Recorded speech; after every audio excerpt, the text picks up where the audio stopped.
With 28 of the planet's 32 climates, it's perhaps unsurprising that Peru is widely considered one of the countries most vulnerable to global warming.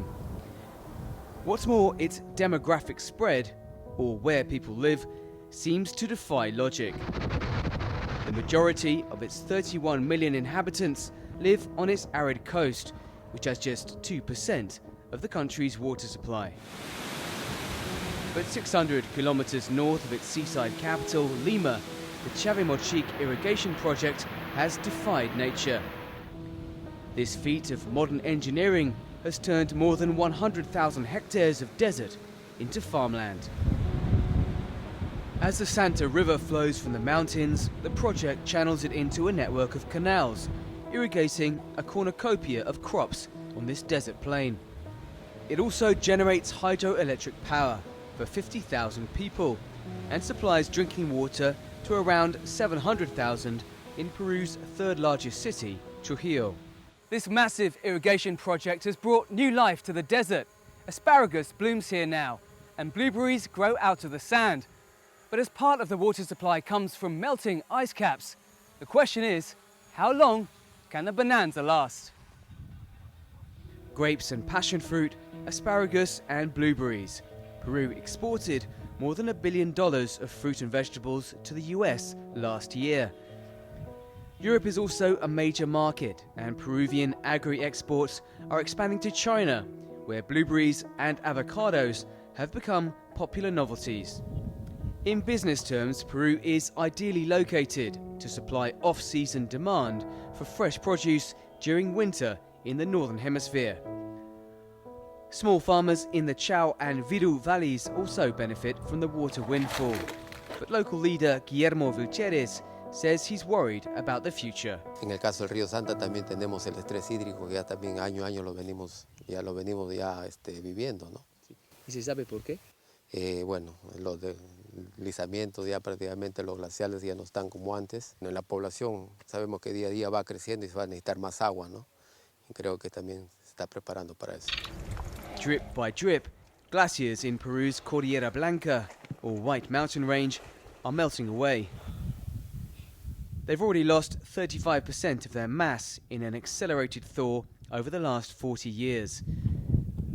And by some estimates, ice caps such as the Pastoruri could disappear entirely by 2025. Just in my lifetime, the Pastoruri Glacier has retreated some 600 meters from down here to up there. Peru's most accessible and visited glacier has become a stark reminder of the reality of climate change. As the mass of ice disintegrates, a lagoon has grown beneath it. Before, the glaciers acted as controlled water storage for the whole region.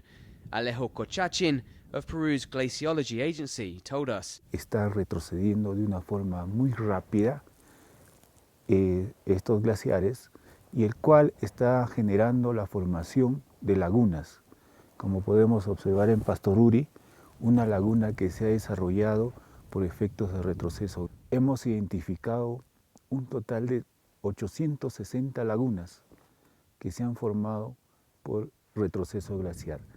Estos son fuentes de agua para el futuro, para la cuenca, el cual estamos impulsando de que se aprovechen estos vasos o estas cubetas de las lagunas para poder almacenar agua. It's too dangerous to climb the glaciers nowadays. Rather than clambering or even skiing on the ice cap as they did in the past, tourists now take a sobering climate change tour, becoming frontline observers of the global warming phenomenon. Peru is home to 70% of the world's tropical glaciers, and they have shaped this breathtaking landscape. As their white peaks gradually turn black, local farmers are feeling the change. Hay años, tal vez cosechas bien, y hay veces hay años no cosechas. Terminas por acaso. Entonces para los estudiantes niños no hay para pan del día. Es bien grave. Y con abono de oveja. When you're poor, a failed harvest is a disaster. The weather is unpredictable and more extreme, says Rosales.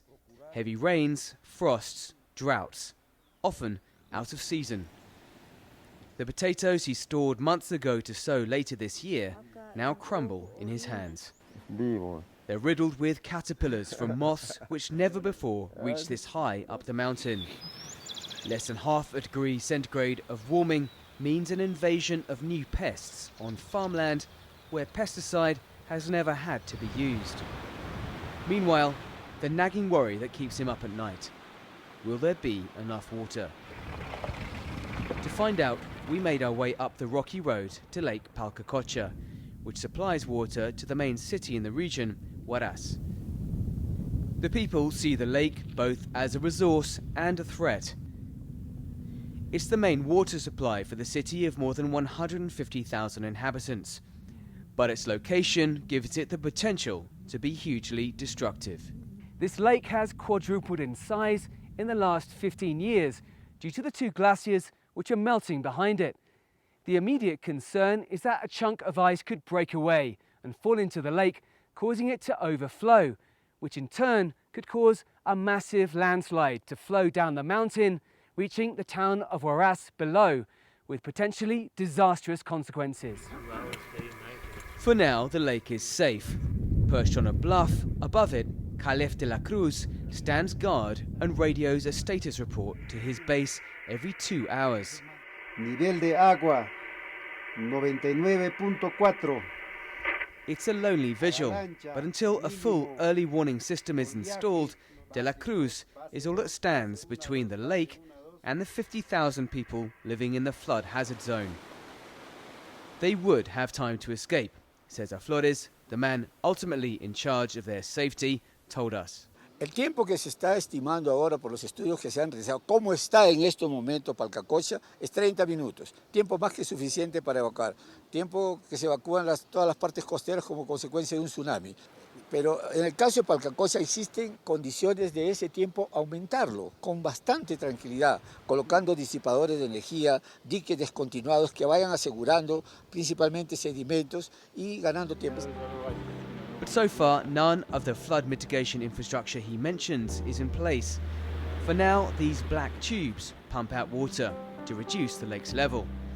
As the glaciers slowly vanish, that same crystalline water is a dwindling resource, says Noah Walker Crawford, an anthropologist who is studying the impact. If there were a flood from Lake Palcacocha, it would affect around a third of the city of Huaraz. So you have this city which is spread out, and the flood would go right through the middle. And so there are around 50,000 people living in the danger zone. And according to authorities' estimates, even if we were able to warn the people, there could still be up to 20,000 fatalities. The authorities are ill-prepared for an event of such magnitude, Walker Crawford says.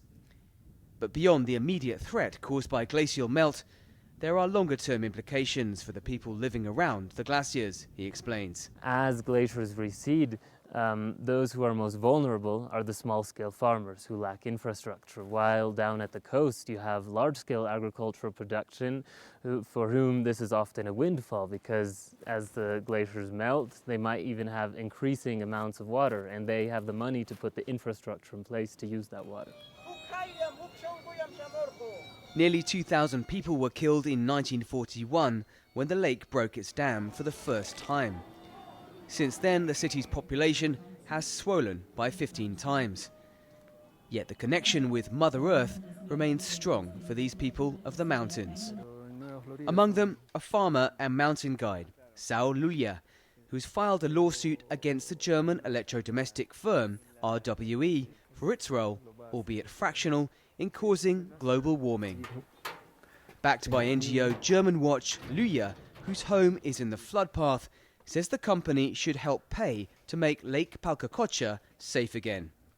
The case is being heard in Germany. La rapidez como el glaciar se retira hace que haya lagunas, se sube de nivel y puede destruir una ciudad. Y al mismo tiempo, ese mismo glaciar es fuente de agua para el campo, para tomar todos nosotros, para la ciudad. Entonces, si tú te imaginas a un futuro, ¿qué va a pasar cuando ya no tengamos esa masa glaciar, esos recursos de un problema vamos a pasar, de un problema que es riesgo ahora, vamos a pasar a otro problema que es el agua, escasez de agua. Entonces todo eso en conjunto te hace inspirar, te hace que tú te hagas toda una demanda. Luya is seeking compensation of just $20,000 for the lake's safety measures. Entonces es nada más que un cosquilleo, ¿no? Sí. Pero en realidad no es suficiente lo que estamos. Sí. Tal vez es los daños que se está causándose, tal vez no son irreversibles y tal vez no tiene costo. If his lawsuit is successful, the implications could be huge, as it would open up other industrial and energy firms to such claims. It may be too late to reverse glacial melt, but perhaps there's still time for climate justice.